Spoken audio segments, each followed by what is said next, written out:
Hello दोस्तों, ओम शांति।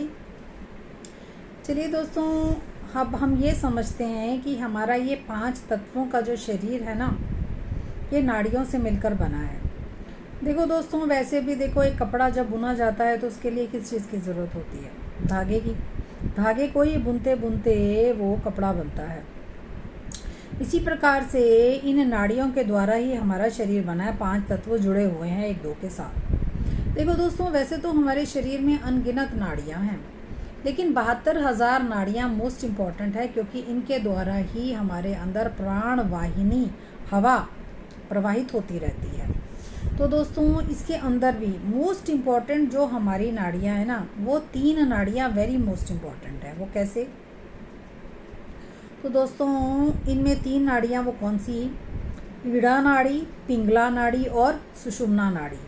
ये तीनों ही नाड़ियां ना दोस्तों हमारे मेरुदंड, जिसे मूलाधार चक्र या रूट चक्र भी कहते हैं, जिस पर हम बैठते हैं, और ये तीनों नाड़ियां वहाँ से होती हुई सीधी सहस्रार्थ चक्र तक, जिसे क्राउन चक्र भी कहते हैं, वहाँ तक पहुँचती हैं, मस्तिष्क तक पहुँचती हैं।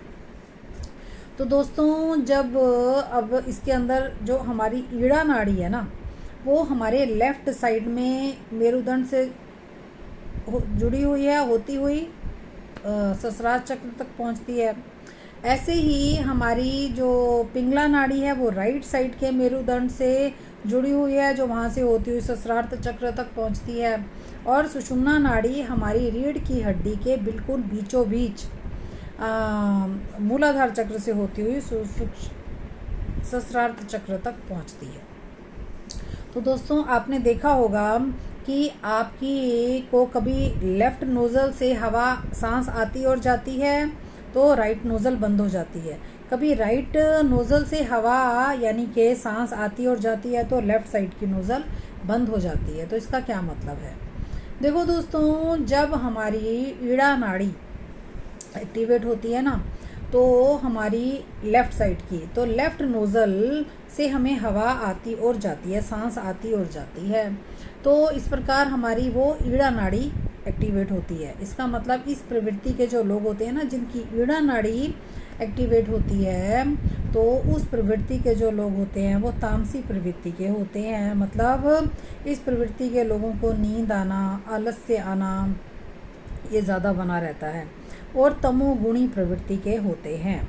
और इसके अलावा जो पिंगला नाड़ी जिनकी एक्टिवेट होती है, तो उनको श्वास राइट नोज़ल से आना और जाना बना रहता है।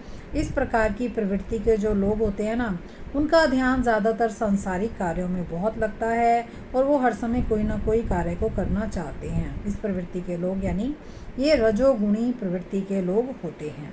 उसके बाद दोस्तों, एक तीसरी नाड़ी है जो कि रीढ़ की हड्डी के बिल्कुल बीचों बीच से मूलाधार चक्र से होती हुई सहस्रार्थ चक्र तक पहुंचती है। वैसे ये जो नाड़ी है ना दोस्तों, ये सुप्त अवस्था में ही रहती है, लेकिन जब हम परमपिता परमात्मा से ध्यान की अवस्था में जाते हैं, तब ये नाड़ी अपने आप एक्टिव होने लग जाती है। तो ऐसे में इस नाड़ी के एक्टिव होने से, यानी हमारे पिता से सीधा डायरेक्ट कनेक्शन होने से, ये हमारे अंदर दैवी गुणों की प्रवेशता होने लग जाती है, जिससे हमारे गुण ऑटोमेटिकली ही सतोगुणी होने लग जाते हैं और हम पिता से डायरेक्ट जुड़ने लग जाते हैं। तो ऐसी स्थिति में हमारे जो नोज़ल, दोनों नोज़ल से ही हवा आने और जाने लग जाती है, यानी हमारी दोनों ही नोज़ल्स ऐसी स्थिति में खुलने लग जाती हैं, और प्राण वाहिनी पूरी तरह से ही आना और जाना इजी का हो जाता है वायु को। तो इस प्रकार से हमारे स्वास्थ्य में भी बढ़ोतरी होती है और हमारे गुणों में भी बढ़ोतरी होती है। अब दोस्तों, इसका फ़ायदा तो है, लेकिन अब सिचुएशन ये है कि हम इस नाड़ी को एक्टिवेट कैसे करें, क्योंकि ये नाड़ी ज़्यादातर सुप्त अवस्था में होती है। क्यों? क्योंकि हमारा परम पिता परमात्मा के साथ इंटरलिंक ना होने के कारण, ध्यान ना होने के कारण ये सुप्त अवस्था में होती है। अब प्रश्न उठता है कि इसको जागृत कैसे किया जाए। तो दोस्तों, जब हम बिल्कुल सीधा बैठते हैं और परमात्मा के ध्यान में जाते हैं या बिल्कुल सीधा लेटते हैं, तब ये एक्टिवेट होती है ज़्यादा से ज़्यादा। अगर हम लेफ़्ट साइड में जाते, क्योंकि जब हम लेटते हैं तो हम या लेफ़्ट साइड में सोते हैं या राइट साइड में सोते हैं। जब हम लेफ़्ट साइड में सोते हैं तो हमें नींद बहुत आती है, और अगर हम लेफ़्ट साइड में सोते हैं तो हमारा ध्यान काम करने की तरफ ज़्यादा जाता है। तो इसको एक्टिव करने के लिए हमें ज़्यादा से ज़्यादा अपनी रीढ़ की हड्डी के ऊपर सीधे बैठें और पिता से ध्यान लगाएं, तो ये एक्टिव होने लग जाती है। अच्छा, ओम शांति।